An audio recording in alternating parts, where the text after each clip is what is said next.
हमारे विदेशी मेहमानों को इस वर्ष पश्चिमी क्षेत्रीय स्तर की विज्ञान नाटक प्रतियोगिता नेहरू विज्ञान केंद्र में आयोजित की गई। विजेता टीमें गोवा, मध्य प्रदेश और महाराष्ट्र से एक-एक। पश्चिमी क्षेत्रीय स्तर पर भाग लेने के लिए राजस्थान और गुजरात का चयन किया गया है। यह विभिन्न राज्यों, भाषाओं और संस्कृतियों के छात्रों को थिएटर के बारे में जानने का एक अवसर है। उद्घाटन मुख्य अतिथि प्रसिद्ध थिएटर, टीवी और फिल्म अभिनेता श्री शिवाजी साटम द्वारा किया गया। इस वर्ष के उत्सव का विषय मानव जाति के लाभ के लिए विज्ञान और प्रौद्योगिकी है। इस वर्ष के नाटक विभिन्न वैज्ञानिक विचारों जैसे मिलेट्स द सुपरफूड, खाद्य सुरक्षा, दैनिक जीवन में आधुनिक प्रौद्योगिकी, स्वास्थ्य देखभाल में वर्तमान प्रगति, समाज में अंधविश्वास जैसे विषयों पर आधारित है।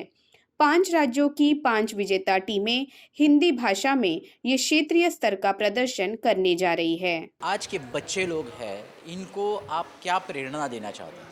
देखिए, प्रेरणा देने का मकसद एक ही है इसमें कि जो साइंस हम लोग कम्युनिकेट करते हैं, अब जैसे कि हमारा जो national council of science museum जो हमारी संस्था है 25 साइंस सेंटर के साथ में, उनका मकसद है कि हम जन साधारण के बीच में साइंस को सरल भाषा में कैसे समझें।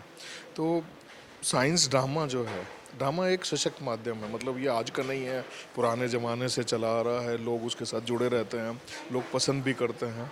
तो ये इसका माध्यम प्रेरणा बच्चों को यही देना है कि आप ऐसे सब्जेक्ट चूज़ करें, ऐसे विषय चूज़ करें जिनके ऊपर में हमें लोगों को जागृत करना है।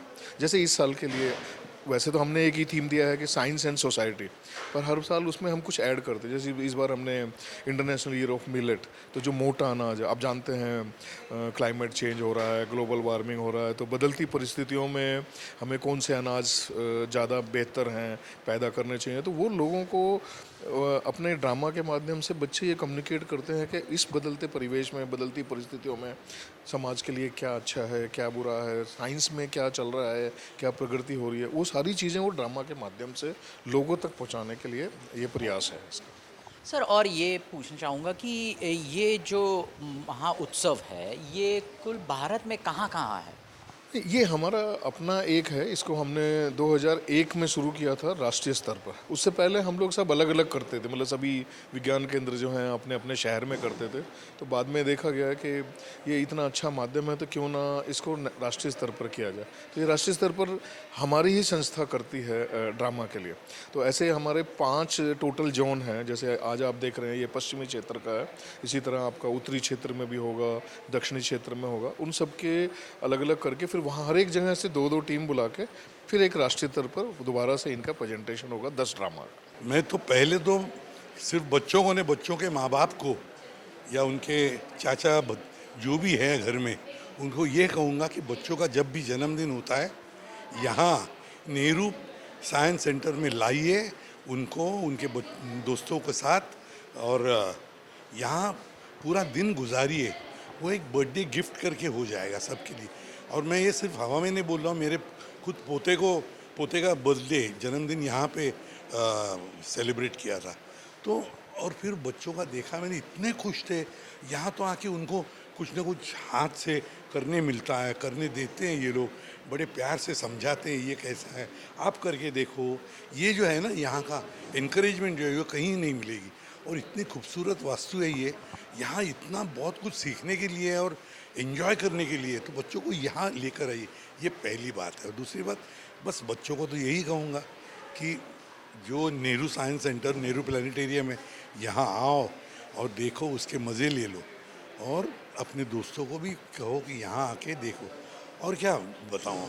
और आज जो ये प्रोग्राम जो रखा है कि साइंस का, विज्ञान का एक थॉट लेकर उसे प्रेजेंटेशन है उसका थिएट्रिकल, मतलब ड्रामा स्टेज पे उसका एक ड्रामा बनाकर उसको प्रेजेंट करना है। ये बहुत बड़ी गज़ब की बात है, क्योंकि ज़िंदगी में साइंस और आर्ट दोनों एक साथ मिलके ही चलते हैं। लेकिन एक्चुअल में जब होता है तो एक साइंस का थॉट लेकर उसके ऊपर जब तुम कथा बनाते हो या नाटक बनाते हो, तो उसमें उसकी रीजनिंग आती है कि ऐसा क्यों, ऐसा क्यों, ऐसा क्यों। इसमें जो एक सीखने को मिलता है, एक बच्चों की पर्सनालिटी डेवलप हो जाती है, ब्रॉडर हो जाती है, होशियार हो जाते हैं। तो ये बहुत ज़रूरी है, इसके लिए इसका पूरा फ़ायदा हमको उठाना चाहिए, माता पिता को उठाना चाहिए, अपने बच्चों को यहाँ लाना चाहिए। सर और जाते जाते एक आपका लास्ट सीआईडी का फेमस डायलॉग जो दया को बोलते हैं, जरा एक वो हो जाए। अरे उसके लिए सूट पहनना पड़ता है, दरवाज़ा होना चाहिए, साथ में दया होना चाहिए। खाली हवा में बोल के मज़ा नहीं ना, कि कुछ ना कुछ तो गड़बड़ ज़रूर है। दया, तोड़ दो दरवाज़ा। Thank you sir, thank you very much.